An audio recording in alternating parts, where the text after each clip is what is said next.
മുതലെടുത്ത നിലപാട് എല്ലാവർക്കും വ്യക്തത ഉള്ളതാണ്.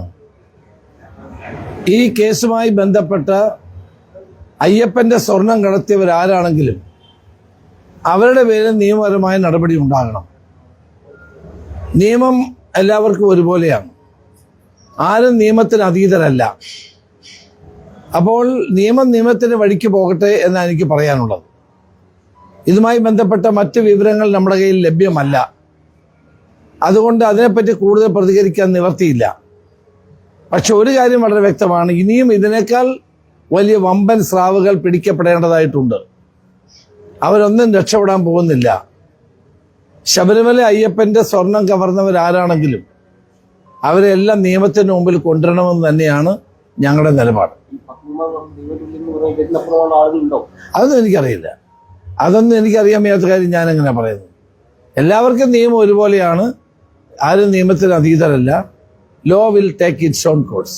സർക്കാരിന്റെ കൈകൾ ശുദ്ധമാണെന്ന് സർക്കാർ പറയുന്നു. ടി.പി. രാമകൃഷ്ണനൊക്കെ ആ വാദം ഉയർത്തുന്നത് ഗവൺമെന്റും പോലീസും കൃത്യമായി. സർക്കാരിന്റെ കൈകൾ ശുദ്ധമായതുകൊണ്ടാണല്ലോ 3 CPM നേതാക്കന്മാർ ഇപ്പൊ ജയിലിൽ കിടന്ന് ഉണ്ട തിന്നുന്നത്.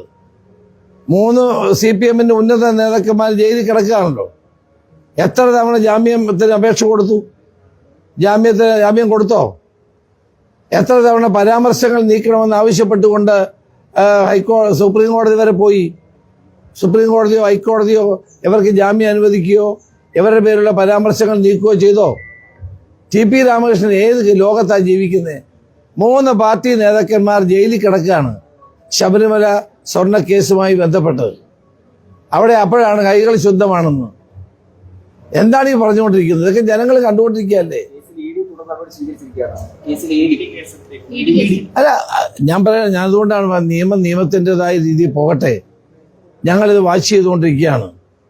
ഏതായാലും അയ്യപ്പനോട് കളിച്ചിട്ട് ആരും രക്ഷപ്പെടില്ലെന്നാണ് എനിക്ക് പറയാം. വരട്ടെ, അത്ര കാര്യങ്ങളൊക്കെ വരട്ടെ. ഇനിയുള്ള ദിവസങ്ങളിൽ അതും വരും. മന്ത്രിയുടെ ഉത്തരവാദിത്വം എത്രമാത്രമുണ്ട് എന്നുള്ളതൊക്കെ പുറത്തു വരേണ്ട കാര്യങ്ങളാണ്. അതെല്ലാം പുറത്തു വരുമെന്ന് നമുക്ക് വിശ്വസിക്കാം. പിന്നെ ഈ അറസ്റ്റുമായി ബന്ധപ്പെട്ട് കൂടുതൽ വിവരങ്ങൾ അറിയാത്തത് കൊണ്ട് അതിനെ സംബന്ധിച്ച് എനിക്ക് കൂടുതൽ പറയാൻ കഴിയില്ല. മുൻ ദേവസ്വം മന്ത്രി ചോദ്യം ചെയ്തിട്ടുണ്ടായിരുന്നു ഈ കേസിൽ. അപ്പോ അങ്ങനെ അത്തരത്തിലൂടെ മുന്നോട്ട് പോകേണ്ടതല്ലേ? അല്ല, ഇതൊക്കെ നമ്മൾ കാത്തിരുന്ന് കാണേണ്ട കാര്യമാണ്. കുറ്റം ചെയ്തവരാരും രക്ഷപ്പെടാൻ പാടില്ല. ഈ കുറ്റം ചെയ്ത ആളുകൾ ഇപ്പോൾ 3 പേര് ജയിലിലാണ്. ആരാണിവർ? കൈകൾ ശുദ്ധമാണെന്ന് പറയുന്ന ആളുകൾ ഇവരെ പറ്റി എന്താ ഒന്നും മിണ്ടാത്ത നടപടിയെടുക്കാത്ത എന്തുകൊണ്ടാണ്? 3 CPM നേതാക്കന്മാർ ജയിലിൽ കിടന്നിട്ട് ഒരക്ഷരം പോലും ഇവരാരും മിണ്ടുന്നില്ലല്ലോ. അപ്പോൾ വസ്തുതകൾ ഓരോ ദിവസം കഴിയും തോറും കൂടുതൽ വ്യക്തമായി വരികയാണ്.